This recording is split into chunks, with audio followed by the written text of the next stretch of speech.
Hello to all, and thanks very much for the invitation to the workshop, actually. So I'm very happy to be around and give a short overview of this work I've actually been doing already a couple of years ago during my PhD.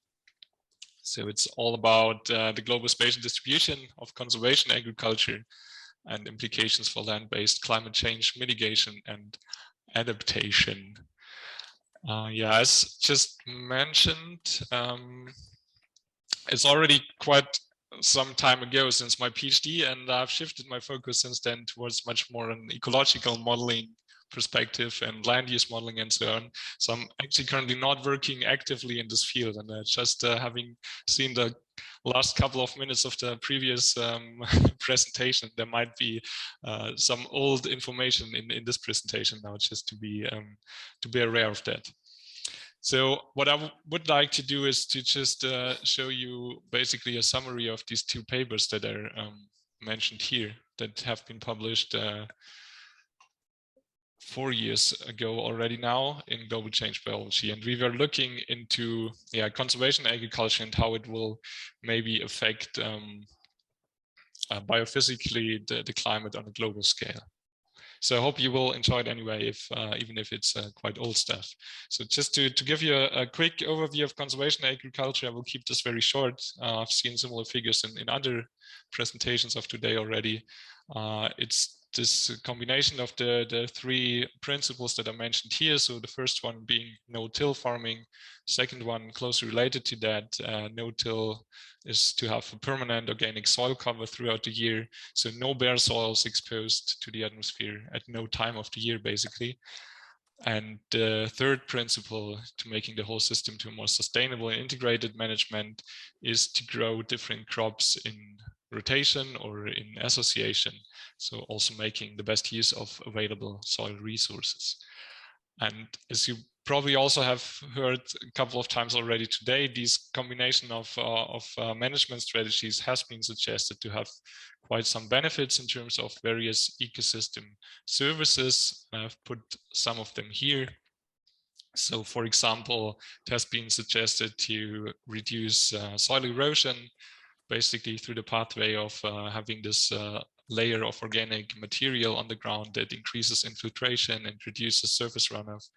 And there's also the consideration that it may increase the water use efficiency of plants and so on. And of course, we have this probably still highly debated idea of soil carbon sequestration in conservation agricultural systems. But for now and for this work, we have actually concentrated on the biophysical effects. So that's everything you can see here on the top left, the changes in surface characteristics and therefore changes in surface temperature.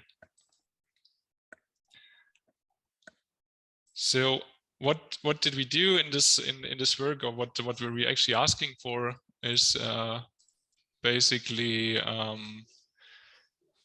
two things. So we know, or at this point in time, we knew about two effects. So there's the albedo increase that you have probably just heard in the last presentation quite a lot about it, which in the end will result in, or it's expected to result in lower local surface temperatures. And then there's the second effect that you have a decrease in soil evaporation. And if this effect exceeds the effect of an increased transpiration by the plants, then it will be rather a warming effect of the surface. And indeed, these two effects have been tested and implemented in large-scale modeling studies already back in 2014.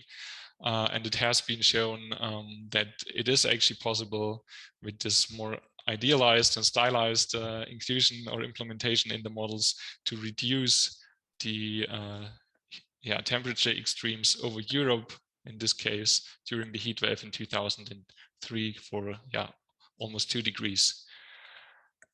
However, I mean, what we thought by working on this piece of research, the main constraints of such studies, apart from not having like the processes in detail, in the models is actually that these modeling studies usually assume just that these management strategies are applied on every single piece of agriculture in Europe or on the globe, so on all agricultural land. And that's of course very idealized and stylized in a way, and of course far away from everything what happens on the ground and what's reality. So we were asking ourselves if we can basically derive a more realistic spatial distribution of conservation agriculture on a global scale, and then implement these more realistic spatial distributions into a Earth system model. In this case, it was the CSM model, and see what are the outcomes in terms of changes to basically the surface energy balance, and that today I will concentrate on temperature changes.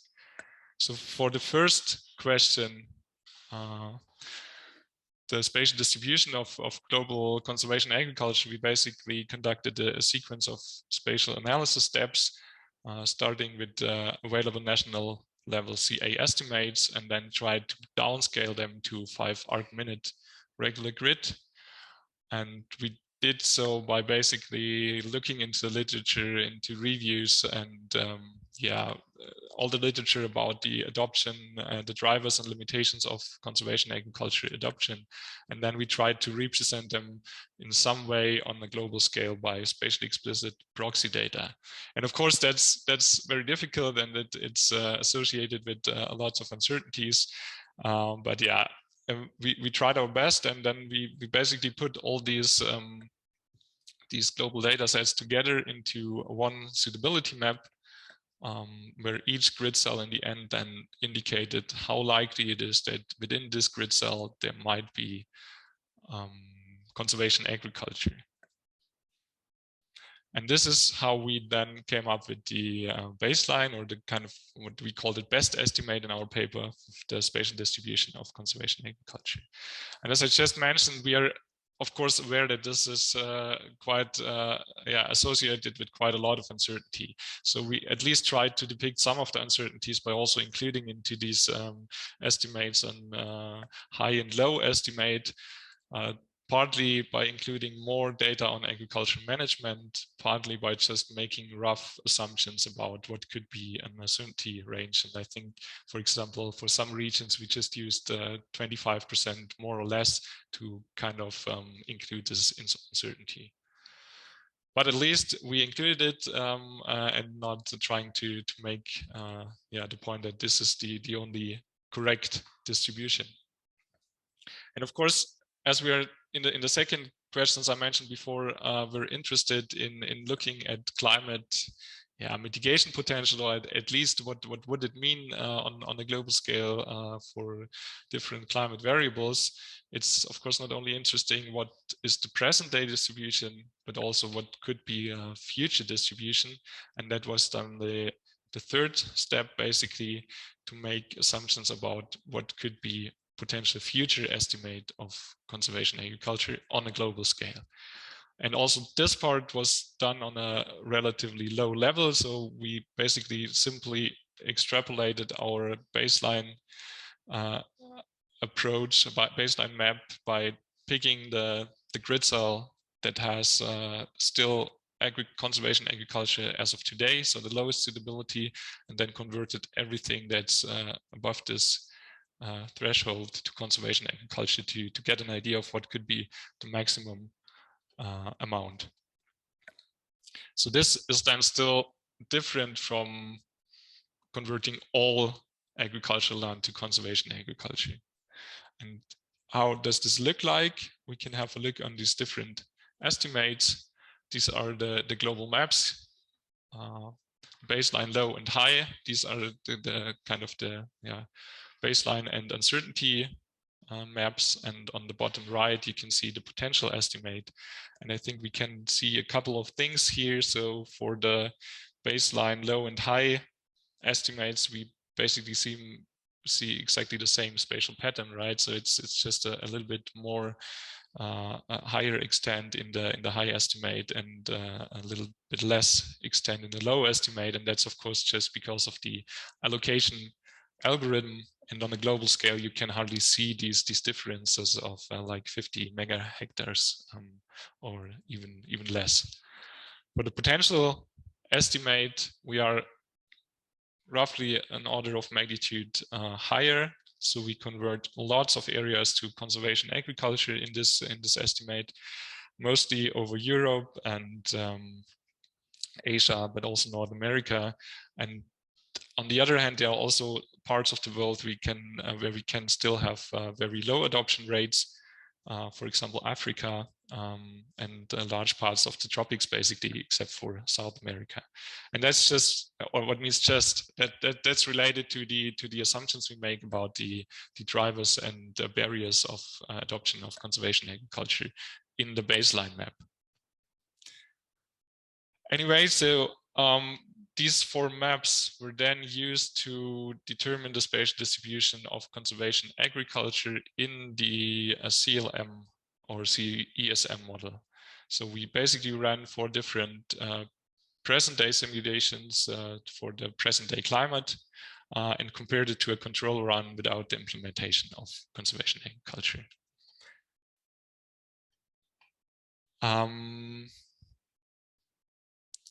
So the next slide is about how we actually implemented conservation agriculture in the CESM model. So first, we basically split the crop plant functional type in the model into a conventionally managed and then CA managed plot, and then only for the CA managed parts of a grid cell, we then apply 2 changes to the parametrization, and these are representing the 2 effects I mentioned before. So that's, for one part, the albedo effect, and the second part is the soil evaporation effect. And as you can see here, that's a rather easy and rough implementation as well. So for the albedo effect, we just assume that there will be a maximum 10% increase in albedo, but it's also modulated by the soil color. So how bright is the soil at the beginning, but it's limited by 10%. And for soil evaporation, we assume as it would have, there would have been large changes to the processes to be modeled in the CSM model to do it. Otherwise, we did it in this very simple way to just double the litter resistance of the soil column corresponding to the CA managed crop. So basically, it gets more difficult to evaporate water in these areas. We then run the model with these parametrizations and the spatial distributions of the different maps I showed before. And the results were obtained for both the subgrid scale, so basically only looking at the parts of the grids where conservation agriculture was applied, and also the grid cell, so basically all the different vegetation types and crop types at the grid cell level combined. First map I would like to show is the mean near surface temperature in the baseline run. So here we are at the grid scale. We have the difference between the CA baseline run and the control run, and we do have the near surface air temperature.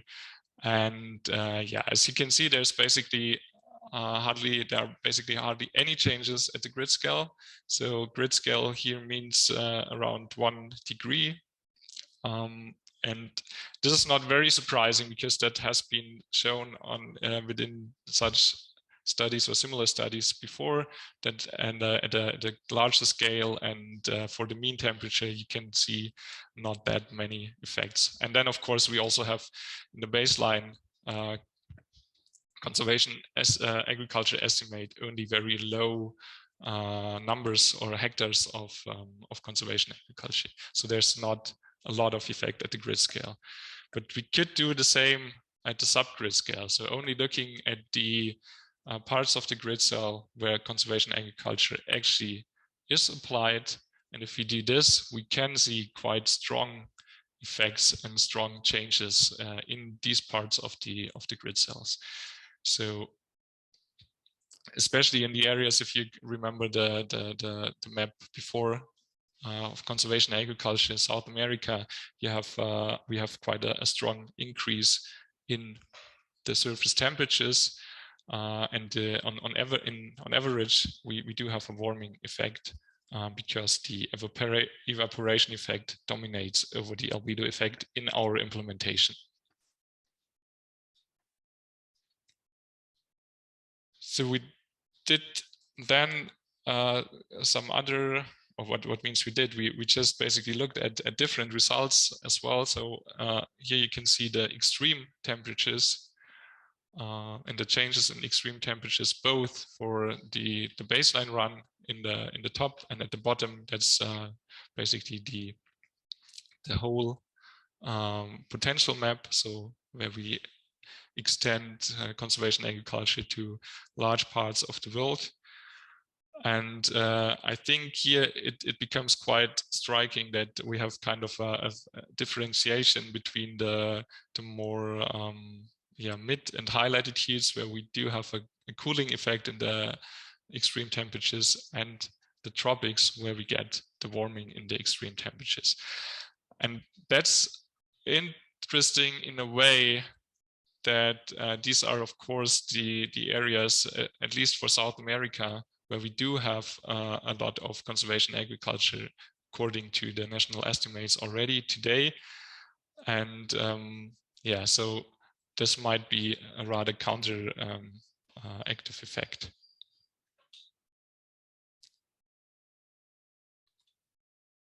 I would just go quickly through this this plot, which is more modeling result, kind of a technical result, just to show that on a subgrid scale, if we average over all the cells that do have some conservation agriculture in the baseline run, and then classify them to certain fractions, so it's 0 to 5, 5 to 10, up to, and then more than 25%, we can see that the effects in the different climate variables, or in the different components of the surface energy balance, they get stronger as you would expect, but it's more or less a linear increase for quite some of the variables. And for the energy balance, you actually can see also the differences then at the grid scale, if we just look at the averages. So what I would like to say with that is that from a modeling perspective, it does make a difference if we include this modeling, this management strategy or not. And that's basically already what I wanted to show you today from this work, and we'll come to a short summary, and we may have some time to discuss the work then. After that, I already see quite some questions in the chat. So at this time, so 2018, we were the first who actually published such a data set, global and spatially explicit data set of conservation agriculture, including uncertainty estimates, and then we also implemented it in the CSM. Roughly a year later, there was another publication by Porodik et al. They also published a tillage data set, which is not the same, but which is kind of a different data set with the same background, I would say. Our data are available, and we are still always happy if people try to use it, and we also happy. I mean, at the moment I don't have time, but if I have some time, I will find time. Then I'm happy to improve the data as well. From the modeling perspective and from the climate perspective, we could see that we get a strong response on a local scale if we implement these management strategies. and that we also get it if we include it in a more realistic way than in this just all agricultural land is converted to a certain management strategy. Then we do have quite some warming of mean and extreme temperatures in some regions, and this of course would have implications for local and regional mitigation strategies. So what would it mean if we increase temperatures with conservation agriculture? Is it then still a good idea from a climate perspective? Probably not. From different perspectives, it could still be. So that's just something we would need to look into in more detail, and that's probably also a link to other presentations of today. And then something I didn't mention in detail, and I didn't show the results, but that was quite an interesting result from a modeling point of view, is that including this realistic estimate of conservation agriculture into the model and running it for today's climate improved quite some of the evaluation measures for different variables in different regions. So it does look like that if we include this management strategy in a realistic way, we are closer to the reality in terms of the outputs of the models. Yes, next slide is only a couple of things I had in mind back then, how to move forward with this work. So of course it would be nice to have more knowledge about the drivers and limitations of CA adoption, and to include it in this data set, to also make it more regionally varying, not only using global uniform drivers, crop type specific CA estimates, different tillage types, and so on and so on. And then we would be very happy to have this included also in different ESMs, actually, because of course, if the old problem, if you only use one ESM, that always turns out to be not very robust result. So yeah, the work is 4 years old, and since then we didn't do anything of it, but I'm still happy to move forward with this if there's any interest. So maybe it should be good to discuss it at some point. And that's it basically. All the other slides I have is still some supplement material.